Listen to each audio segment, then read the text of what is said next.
We're here today to talk about gift wrapping. This won't be your typical gift wrap tutorial. We're going to talk about oddly shaped presents and wrapping quickly and efficiently as opposed to elaborately. So here we have a pretty standard present to wrap. Shouldn't be too hard. Once you have it covered, you want to start with the edges. One of the best tips I have is not to fuss too much with the paper because that's when you end up with wrinkles. You want to get a nice sharp edge, and what's nice about the corners is that they fold onto each other nicely. And if you have a little extra, this is going to be folded under anyway, so don't worry about it. Then tape it to what would be the bottom of the package. On the other side, we have a little extra, so we're just going to cut it off. You want to make sure that you have just the right amount of paper. It'll make everything a lot easier when you're wrapping. Now on this side, we're going to do the exact same thing, folding in on the edges, making nice tight creases, folding down, and taping it on the top. And there you go. You'll need a little more wrapping paper than one side of the package, so you can just measure it and cut down that edge. For this package, I'm going to fold down the top, making nice edges, then fold in on the sides. And then I'm just going to fold up from the bottom. It should look like a really nice X, and we'll just tape it right there. Now I'll just do the same on the other side, folding in on the sides again, folding up, making a nice X. And there we go. Let's try a trickier present. Think of your oddly shaped pieces as if they were boxes. So if this were a regular box, I would have a nice sharp edge on this side too. So I'm going to wrap this as if a corner were here and here. So I'm going to start with the corner that I already have, folding in just like I did on the rectangular present.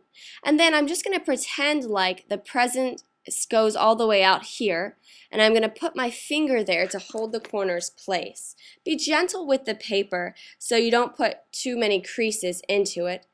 And then just kind of fold down and fold back up and put some tape on it.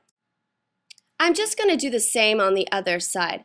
You know, you could put this present in a box, but this is just a lot easier and a quick time saver.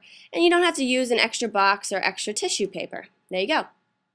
For Groovy Girl is going to be a lot like how you'd wrap any other stuffed animal. We're going to make her into a flat box, basically. We'll leave looseness on either side, and then we're going to pretend like we have a nice wide package. So then we'll just pinch in the sides.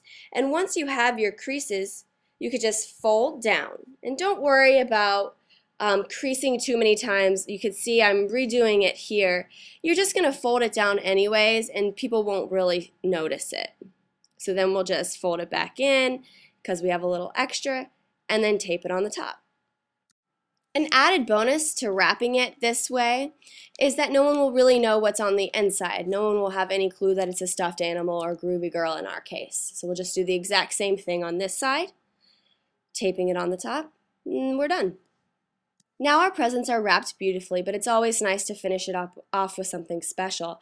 And at Magic Beans we have these great sticker bows that you can put on presents. That way the bows don't get crumpled down. And I like to put it off-centered, but you can put it right dab in the middle, and that's also really nice.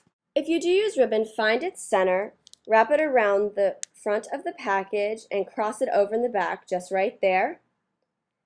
And then flip back to the front and make a nice knot. Use your finger or thumb so that you can make the second loop like I am here. It's a little tricky, but you can get the hang of it. After you tie that nice and tight, you'll want to curl your ribbon.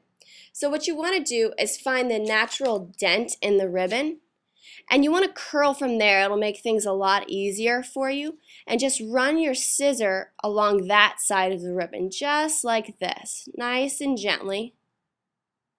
And you can do it several times until you get the tightness you want, or you can just keep on running your fingers through it to make it a little looser, and we'll do the same on the other side. There we go. And you can do it several times, there's no problem with that. Maybe get a little curl at the end. And we'll just put them around together and make it look like a nice bow on top. One of my favorite things to do is to use two different colors when I'm wrapping the present, and it just makes a nice contrast on the outside. And we'll do the same thing with the string. And if you're traveling somewhere, it's really nice to save the curling until you actually get there. That way the ribbon won't crumple. So hopefully this was helpful for you, and we wish you happy holidays.